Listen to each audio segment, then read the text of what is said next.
Jis 41 nasan agangan sudman na padayon kita nga nagmomonitor yan na sa nahitatabo nga kilos protesta nga napagdungan sa pagselebrasan ika 30 anyos nga anibersaryo sa People's Power nga na.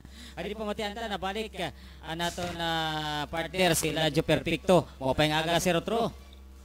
Mapaingaga yun din, ano, mga hangan mapaingaga sa aton mga ikasiko Nortehanon, na minagudan na mamati sa sinina nga aton live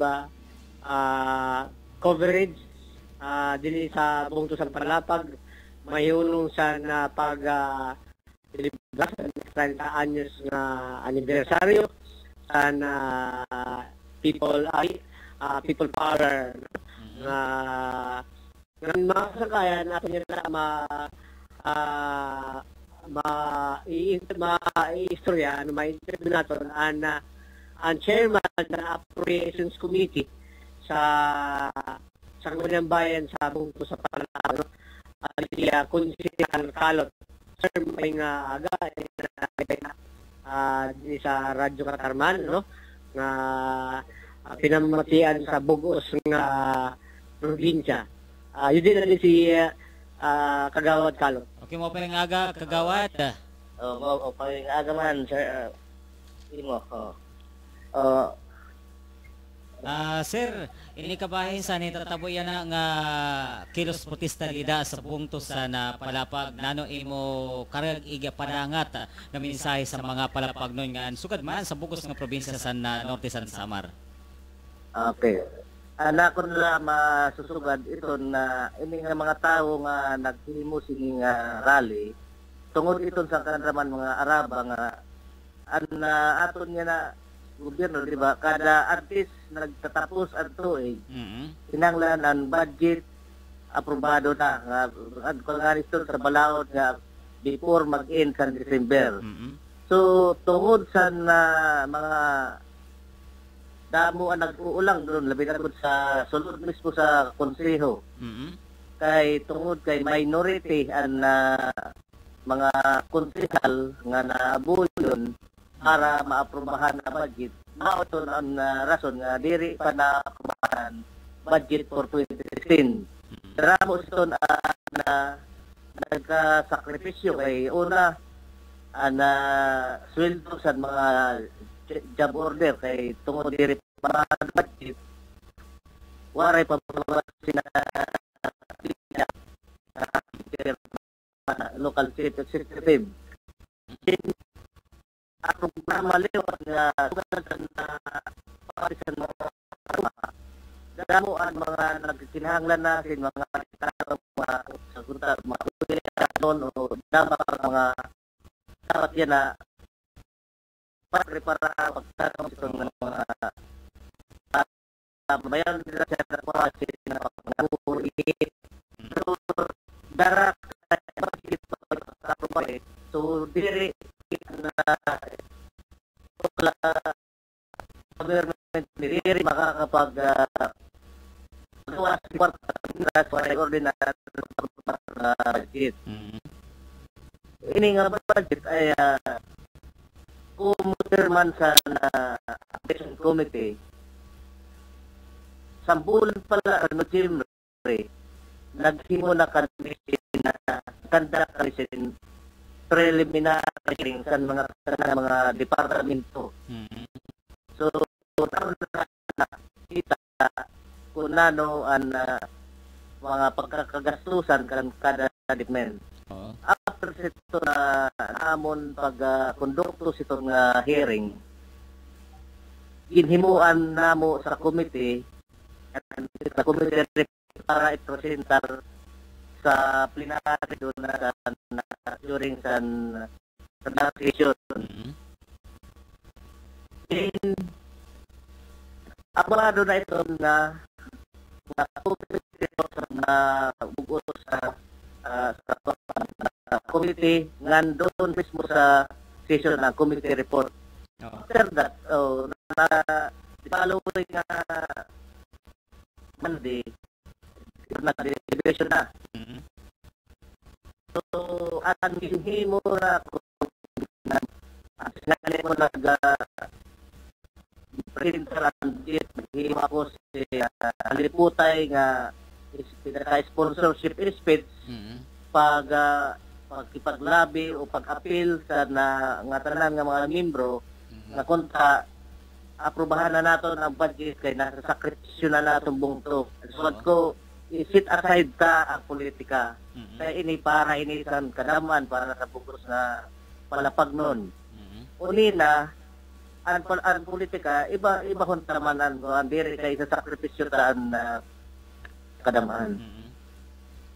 So isan ko nakapaghimax doon sina speech nga pag-apilar sa era wala gihapon umubra kay mismo ang presiding officer maugod sa kanra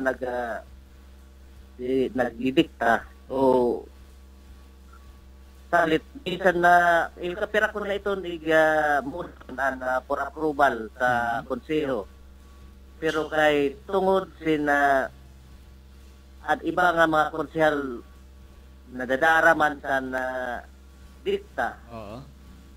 Pag-abot sa voting o pag-votation, dito sa gawas pala, before kami mag-start transition, okay na ito nga mga konsehal maabuyon. Pero pag-abot dito sa sunod sa konseho, waray na hinanabo nga pag-abuyon. Pero pag-voting, firmly lost ang akong motion tungod kay majority sa membro sa konseho kaput sa presiding officer. Oh. Sir, nani mo naiimod nga kuan na naiimod nga rason nga nahinugad nga pira ka bisis mo duso para sa approval talaga denied. Nano naimod mo nga rason? Anakon ko para sa politika na nira kay para pasugad nga mga programa sa mayor diri makakatikang para pag-abot pasugad waray kuan na administrasyon kay waray nahihimo nga project tungod ito san pag-ulang nira sa pag-aprobar sa budget. Oo. Manager, balik sa im. Okay. Hello, Eugene. Sir. So, mautuan natin ang nabatian natin ng pahayag sa chairman, sa Appropriations Committee, sa Sangguniang Bayan sa buong Tusan Palapag. Yun din, ang para sa kasayuran sa mga kasi Nortehano natin, ito nga niya, may natin kanina na interview diliwat nga empleyado, may kita na interview nga job order, na siring pa ni Konsehal na kanot kanina, kanya sa interview nga apektado gud ka upay ang operasyon sa nasabi nga bungto. Maro ka yun sa kasayuran sa impormasyon sa kadaman na namamati siniya ato niya ng pag ang nga bungto waray approved budget apektado ito nga tanan ang mga priorities ng mga programa rekto sa yung bungto dili ito mahi-implementar nga kasi waray ka approved budget ngan ito nga imo mga job order nga imo ginhire nga nabulig para pakapayon na sa yung bungto dili ito masusilduhan kasi ang pwede na igawas sa balao para sa zero pagabot sa projects, programs, zero zero. So, actually, sa ito rin naging gagamit na pasangilan, labi na sa ada sa oposisyon na aprobaran ng budget para ang mayor, ang executive officer, maka-implementar sa kanilang priority programs and projects, so madunganing sa termino ni Kagawad Kalot nag-appeal sila nag-appeal sila sa publiko siguro mao ni ang wisdom kung ano kayo nagamayala sin Dios protesta din sa bungto sa palapag para ikawas ang araba san kadaman Kaya once yun din, mga kasi Nortehanon, once waray kabate, apektado sila diri ang mayor, diri ang vice mayor, diri ang mga opisyalis. Ang apektado sila ang bugos na katawhan. Kung di sa bugos sa palapag, apektado sila ang bugos na katawhan sa palapag. Kay may dahil ni mga proyekto yun din nga para sa mga kabaranggayan, no? Patuloy nga sayo nga nagpasimuno sining Gios Protesta ang liga sa mga barangay. Ang mga barangay mismo. Kay na sugad nila sira ang apektado. O tuhon naton diri sini na ang naapektuhan sini ang bugos nga katawhan sa palapag. Mga sarakayan siguro taon-taon lang, no? May natin makuha pa kasi ma-interview nato sa dinagot ng mga apektado ang mga barangay, no? Para agud masabtan sa bugos nga norte kung ano kay may sugad nga Gios dinhi sa bugos sa palapag, no? Saya na dinhi naton na ini naton na live nga pag-cover sini naton na dinhi nga Gios Protesta dinhi sa palapag, no? Ini si Ilad Perfecto nagsusuma live di kasi mismo dinhi sa palapag Norte Samar, mapalingaga.